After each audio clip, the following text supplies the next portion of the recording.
ये कह रहे होते हैं कि जी हमने तो आयुर्वेदिक दवाई खा रखी है, हम तो आयुर्वेदिक दवाई खा रहे हैं, हमें तो कोई इफेक्ट नहीं आ रहा या हमें खराब भी कर गई इवन। ये सबसे बड़ा मिथ है। आज आयुर्वेद की दवाइयाँ अपने हिसाब से लेना बंद कर दीजिए प्लीज। आज ही जो भी आप खा रहे हो, जो भी आप कर रहे हो, आज ही बंद कर दो। सबसे पहले किसी अच्छे जानकार व्यक्ति से, वैद्य से, जो भी आयुर्वेदिक डॉक्टर है, उससे ये बातें पूछ लो पहले कि ये सही है या नहीं है। बहुत सारी बार मेरे पास ऐसे मरीज आते हैं जो कि आयुर्वेदिक दवाइयों के साइड इफेक्ट से गुजर रहे होते हैं और वो हमें ये कह रहे होते हैं कि जी हमने तो आयुर्वेदिक दवाई खा रखी है, हम तो आयुर्वेदिक दवाई खा रहे हैं, हमें तो कोई इफेक्ट नहीं आ रहा या हमें खराब भी कर गई इवन। ये सबसे बड़ा मिथ है आज आयुर्वेद की दुनिया में या विश्व भर में। जो भी लोग आयुर्वेद को फॉलो करते हैं कि आयुर्वेदिक दवाइयाँ क्या है, खा लो, अच्छा करेगी तो ठीक, नहीं तो नुकसान तो कुछ है ही नहीं। दुनिया भर के नुकसान आपको उससे हो सकते हैं अगर आप खुद सेल्फ मेडिकेशन करते हो, अपने हिसाब से अपने दिमाग से दवाइयाँ उठा के लाते हो, या किसी रिश्तेदार के कहने पे दवाइयाँ उठा के ला रहे हो, या किसी दोस्त के कहने पे दवाई उठा के ला रहे हो। क्योंकि देखिए, मेरी बात सुनिए, आयुर्वेद में एक ही रोग की चिकित्सा, एक ही बात, एक ही प्रॉब्लम अगर किसी दो बंदों को है, दो पर्सन को है, उसकी ट्रीटमेंट अलग अलग हो सकता है कम्प्लीटली, उनके कॉजिंग फैक्टर के आधार पे कि उनको किस चीज़ से प्रॉब्लम क्रिएट हुई थी। एक तो ये फैक्टर रहेगा और दूसरा उनकी बॉडियाँ क्या है। उनकी बॉडी हर तरीके से अलग अलग रिएक्ट करती है ना भाई। सिंपल देखो, समोसा खाते हो आप लोग, सभी लोग, बहुत लोग समोसा खाते हैं, लेकिन आपने देखा है कुछ लोगों को समोसा एसिडिटी नहीं करता, लेकिन कुछ को करता है। जो अल्कोहल लोग इस्तेमाल करते हैं, कुछ लोग जो शराब पीते हैं, उन्होंने भी ये चीज़ देखी होगी। कुछ लोगों को बहुत सारा अल्कोहल कंज्यूम करने के बाद भी कुछ खास फर्क नहीं पड़ता, वो बिल्कुल डिसओरिएंटेड नहीं होते बहुत ज़्यादा। लेकिन कुछ लोग अगर थोड़ा सा अल्कोहल भी कंज्यूम कर लेते हैं तो वो बिल्कुल हिल जाते हैं, पूरा उनका चलने का पूरा ढंग बदल जाता है, उनसे बात नहीं हो पाती है। तो आप क्यों ये उम्मीद कर रहे हो कि सेम मेडिसिन आप दोनों, जो अलग अलग पर्सन है, जिनकी अलग अलग प्रॉब्लम हुई थी, उनमें सेम इफेक्ट करेगी? कैसे आपने ये बात मान लिया? आपके लेट्स सपोज रिश्तेदार ने आपको बोल दिया कि जी आपको कॉन्स्टिपेशन की दिक्कत है, आप तो एक काम करो, त्रिफला चूर्ण खा लो। आपको कॉन्स्टिपेशन की दिक्कत है, आप तो एक काम करो जी, तरुणी को समाकर खा लो, या आप पेट सफा खा लो, कुछ भी खा लो। कैसे? कोई भी चीज अगर किसी चीज को कुछ वर्क कर रही है किसी पर्टिकुलर पर्सन में, वो सेकंड पर्सन में काम नहीं कर सकती है, क्योंकि उसकी बॉडी अलग है, उसके डिजीज का कारण अलग है। मॉडर्न मेडिसिन में और आयुर्वेदा में सबसे बड़ा डिफरेंस यही है।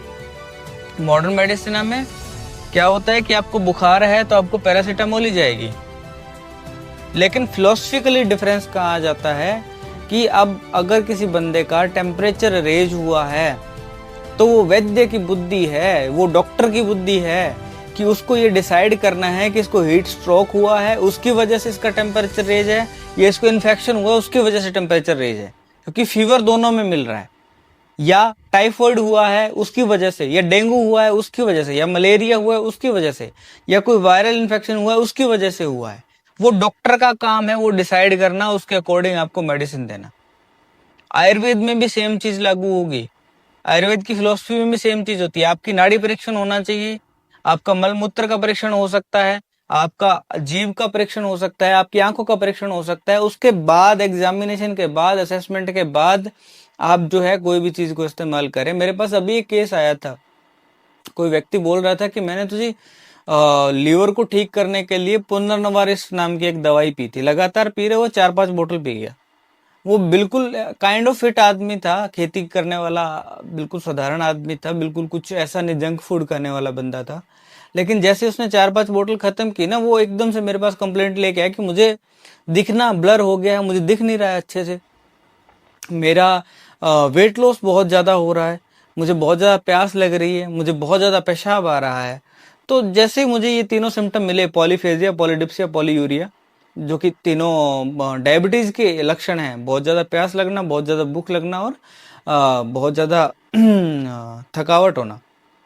ये जब भी मेरे को उसको लगा उसको देखा मैंने कि ये सिम्टम इस प्रकार से मिल रहे हैं, उसको यूरिन बहुत बार आ रहा है, तो मैं उसका डायबिटीज चेक करवाया, उसके लिए ब्लड शुगर चेक करवाया, तो उसका ब्लड शुगर जो फास्टिंग था वो 450-500 के आसपास था, जबकि वो व्यक्ति ने ऐसा कुछ नहीं किया था, उसके फैमिली में कोई डायबिटीज की हिस्ट्री नहीं थी, कुछ नहीं थी।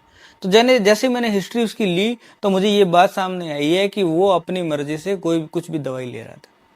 ऐसे ही मैंने बहुत सारे ऐसे व्यक्ति देखे हैं जो कि कब्ज के लिए विभिन्न प्रकार की दवाएं ट्राई करते रहते हैं, लेकिन जो बेसिक चीजें हैं, फाइबर इंक्लूड करना है, बेसिक चीजें हैं, पानी पीना है ज्यादा, वो नहीं करेंगे, वो सलाद नहीं खाएंगे, उनको दवाई चाहिए, है ना, और वो फिर कुछ भी मार्केट से उठा के ले आएंगे। सेम चीज आपके साथ धोखा हो रहा है। पावर बढ़ाने की जो मेडिसिन आप लोग यूज कर रहे हो उसके अंदर भी आपके साथ बहुत धोखा हो रहा है। सडन अगर आपकी पावर कोई चीज दवाई इंक्रीज कर रही है, वो आपको खराब चीज ही दे रहा है। या आयुर्वेदिक दवाई अगर कोई सडन आपका पेन कम कर रही है, वो आपके लिए खराब दवा है। सिंपल एक बात का ध्यान रखिए, आपको जो भी खाना है, जो भी आयुर्वेदिक देसी नुस्खे भी इस्तेमाल करने हैं ना, दादी नानी के भी, वो भी एक वैद्य से पूछ लीजिए, क्योंकि दादी नानी को तो ये पता होता था कि किस व्यक्ति में ये चीज देनी, किस में नहीं देनी, आपको नहीं पता है। उनको वो ऐसे नॉलेज मिला था जब उन्होंने उस सिचुएशंस को देखा था, तब उनको ये बात पता थी। आजकल लोग दादी नानियों के नुस्खे भी कॉपी करने लग गए थे। लेट्स से फॉर एग्जांपल, एक सिंपल सा एग्जांपल लेता हूँ, अजवाइन। अजवाइन के बारे में ये होता है कि भाई पेट खराब है, अजवाइन खा लो, है ना, अजवाइन को भून के खा लो, अजवाइन का काढ़ा पी लो, है ना। बहुत सारे लोग जो हैं यूट्यूब पे, या जो घरेलू अपने रिश्तेदार होते हैं, कोई दोस्त होते हैं, जो रिलेटिव्स होते हैं, वो आपको ये बता देंगे पेट खराब है अजवाइन खा लो, लेकिन अजवाइन के नुकसान उनको नहीं पता है। अजवाइन को शुद्ध करने के लिए 72 घंटे तक छाछ में भिगो के रखना पड़ता है, तब वो ह्यूमन कंजप्शन के लिए नॉर्मल हो पाती है। उसको अगर रेगुलर बेसिस पे आपको सब्सटेंशियल अमाउंट में यूज करना है, हाँ सब्जी वब्जी में थोड़ा वोड़ा डाल रहे हो, कोई वो प्रॉब्लम नहीं है। लेकिन अगर अजवाइन को आप लिटरल तौर पे अगर मेडिसिन यूज करना चाहते हो, उसका ये प्रोसीजर है, ये आयुर्वेद के वैद्य को पता होगा, जो आयुर्वेद के जिसने पढ़ाई की उसको पता होगा। नॉर्मल पब्लिक को ये बात नहीं पता है, क्योंकि उन्होंने वो चीज स्टडी नहीं की है। उन्होंने सिर्फ ये पढ़ा है कि पेट के अंदर गैस बन गई है तो आप अजवाइन इस्तेमाल कर सकते हो। हाँ, वो आप महीने 2 महीने में कभी एक बार इस्तेमाल करो, दैट्स ठीक है। लेकिन अगर आप रेगुलर बेसिस पे यूज कर रहे हो, तो आपको पता भी नहीं है कि अजवाइन आपको नपुंसक तक बना सकती है, आपके टेस्टोस्टेरोन को लेवल को किल कर सकती है, आपके स्पर्मेटोजेनेसिस की जो क्रिया है, जैसे शुक्राणु बनते हैं, उसको पूरा डिस्टर्ब कर सकती है। ऐसे ही लेट्स से बहुत सारी चीजें हैं, पेट साफ करने की दवाएं हो गई, अजवाइन हो गई, लेट्स से एलोवेरा है। एलोवेरा के अंदर एलोइन नाम का एक एलिमेंट होता है जो कि उसकी लीव्स के अंदर के हिस्से में रहता है। अब उसको सही तरीका क्या है कंज्यूम करने का, एलोइन को निकालने का, कि पत्ती को काट के आप आधा घंटा नीचे रख दो, उल्टा रख दो, उसके अंदर जो रस है वो निकलना चाहिए, पूरा निकलने दो उसको आधे घंटे तक। आधे घंटे में मोटा मोटी जो है वो पूरा निकल जाता है। उसके बाद उसको जो लीव है उसको अच्छे से वॉश करो, आप उसको कट डाउन करो, उसके अंदर का जो पीस है उसको बिल्कुल थोड़ी अमाउंट के अंदर, 2x2 इंच की अमाउंट के अंदर वो आप कंज्यूम कर सकते हो, अगर आपको कोई पेट के से संबंधित इशू है। वो भी आपको ये डिसाइड पहले करना पड़ेगा कि मेरे लिए क्या एलोवेरा ठीक है, क्या एलोवेरा मुझे गर्मी तो नहीं कर। लेट्स से आप एक लेडी हो जिसको बहुत ज्यादा पीरियड्स की समस्या आ रही है, वो बहुत ज्यादा पीरियड्स उसको आ रहे हैं, और आपको पेट की भी समस्या है, और आपको किसी ने बोल दिया कि जी एलोवेरा ले लो, तो आपको पता भी नहीं है कि आपको पीरियड्स कितने बढ़ जाएंगे। सब लोग बोलते हैं पपीता खा लो, पपीता खा लो।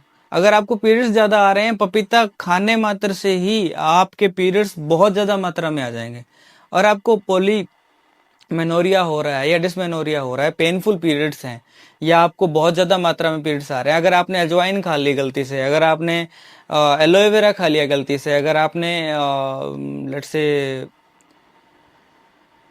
कुछ भी गर्म दवाई खा ली, दाग खा लिया, मुनक्का खा लिया, काजू खा लिया, अगर आपने ये चीजें इस्तेमाल कर ली, तो आपके पीरियड्स का जो प्रॉब्लम है वो बढ़ जाएगा। आपको ये बात नहीं पता है, आपको किसी ने बोल दिया कि ये यूज कर लो, आप वो यूज करने लग रहे हो। आपको लगता है पपीता खाने से तो क्या ही नुकसान हो जाएगा, आपका डबल अमाउंट जो ब्लड का वो लॉस हो जाएगा, एचबी कम हो जाएगा आपका। एलोवेरा खाने से एलोइन लगातार लगातार आपकी बॉडी में जाएगा, तो उससे भी आपके बॉडी में प्रॉब्लम्स क्रिएट होना शुरू हो जाएंगी। लीवर पे इफेक्ट स्टार्ट हो जाएंगे। तो पहले डोज का निर्धारण करो, अपनी प्रॉब्लम का निर्धारण करो, उसके बाद में आप जो है कोई चीज कंज्यूम करना शुरू करो। सीधा कंज्यूम मत करो उसको बिना सोचे समझे, उसके बारे में अगर आपको नॉलेज नहीं है। कई बार बहुत हार्मलेस सी चीज दिखने वाली, जैसे अजवाइन है, बहुत हार्मलेस सी दिख रही है लेकिन आपको बहुत खराब कर सकती है। मैंने खांसी के अंदर मलाई भी खिलाता हूँ मैं लोगों को, जो जिस प्रकार की नीड होती है मैं मलाई के साथ भी दवाइयाँ देता हूँ। बहुत सारे लोग हैं जिनको शहद के साथ देनी पड़ती है मुझे, बहुत सारे लोग हैं जिनको मुझे पानी के साथ देनी पड़ती है। तो वो पर्सन टू पर्सन चेंज हो गया ना, मैं एक ही दवाई को अलग अलग चीज़ों के साथ इस्तेमाल कर रहा हूँ, अनुपान अलग अलग मैं उसका इस्तेमाल कर रहा हूँ। तो आप ये मत करो प्लीज़। अगर आपको कोई भी डाउट है, एक अच्छे आयुर्वेदिक वैद्य के पास जाओ जिसकी अच्छी ख्याति हो, उससे 100 रुपये कंसल्टेशन दो, 200 रुपये कंसल्टेशन दो, उससे उससे दवाई लेनी है लो, नहीं लेनी मत लो। लेकिन उससे जो आपकी बातें हैं, आपके डाउट्स हैं कि सर मुझे ये चीज़ खानी चाहिए या नहीं खानी चाहिए, सर मुझे ये चीज़ लेनी चाहिए या नहीं लेनी चाहिए, वो आप कंज्यूम करो। अब जैसे दही है, सब बोलते हैं प्रोबायोटिक्स है, बहुत अच्छा है पेट के लिए, ये है वो है। सर दही खाने के लिए 6 घंटे धूप में मेहनत चाहिए। दही अभिसंधि होता है, आपका स्रोतोवरोध करेगा, आपके जो बॉडी के चैनल्स है उनको ब्लॉक करने की कोशिश करता है। वो इंटेस्टाइन के जो चैनल्स हैं जिससे आपके अंदर खाना एब्जॉर्ब होना होता है। कैल्शियम बढ़ाना है, दूध पी लो, दूध पी लो, दूध पी लो, क्या है ये? क्या दूध पीने से और कैल्शियम की गोलियां खाने से कैल्शियम बढ़ जाएगा? Like what? आयरन, क्या आयरन सप्लीमेंट खाने से आयरन बढ़ जाएगा?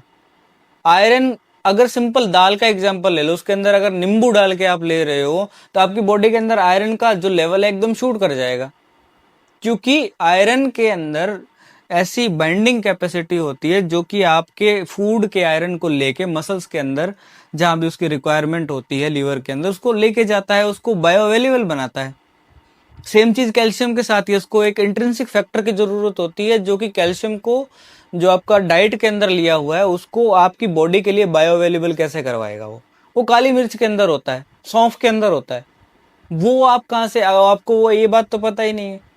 तो ऐसे बुद्धिहीनता की तरह से इसको ना लिया जाए।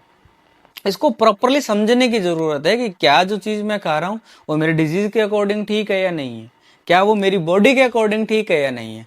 बहुत सारे लोगों को मैं दूध बंद करवा देता हूँ लेकिन मैं घी बंद नहीं करवाता। उनकी अपनी अपनी बॉडी की नीड है, उसके अकॉर्डिंग वो चीज हो रही है। सेम चीज आपको करनी है कि अगर आपको कुछ भी आपकी डाइट में चेंज करना है, एक आयुर्वेदिक वैद्य के पास जाओ, कंसल्टेशन फीस दो, उससे पूरा अपना डाइट चार्ट बनवा लो। उससे पूछ लो कि मुझे, मेरी ये बॉडी है, ये मेरी प्रॉब्लम्स है, मुझे सिर्फ डाइट चार्ट बना दो। मेडिसिन आपकी जो लेनी है नहीं लेनी है वो आपकी पूरी इच्छा है, आपको पसंद आए तो लो, नहीं आए तो नहीं लो।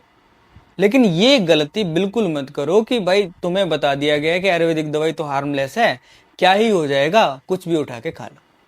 प्लीज ऐसा ना करें। धन्यवाद।